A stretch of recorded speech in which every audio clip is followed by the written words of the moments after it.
Mutaratara mweru wa githomo wa CBC ni undu tumurite Ndereti itiganite. Imwe ya ciarikana imwana iciri hitukagira irua ciarikia kirathi gia gatandatu kana cirieterithagio nginyagia mwaka wa keri mari thiini wa junior secondary.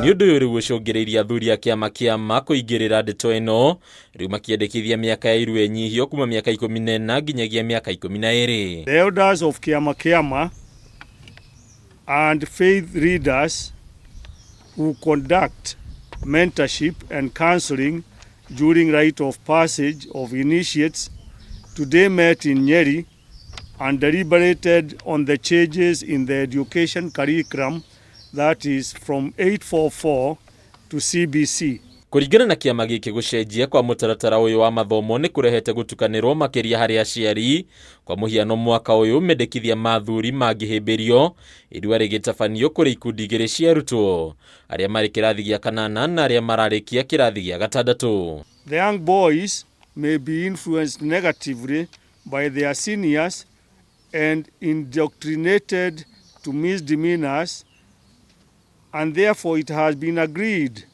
that the age of initiation be relooked.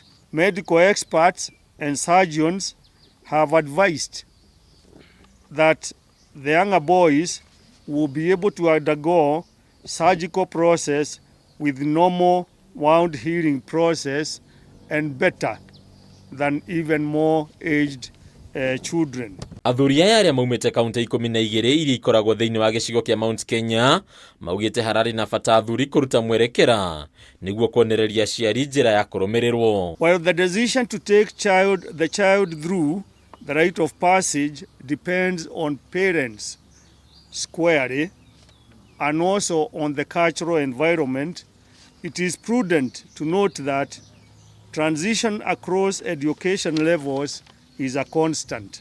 Mataro kuri aria magukorwo makigerera irua makagwetwo ta undu wa bata na wagiriire gwikirirwo makiria riu imwana nini makiria igukorwo ikigerera undu uyu. Handini ya Kameme TV retora kwa ni Bataru wa Mwagi.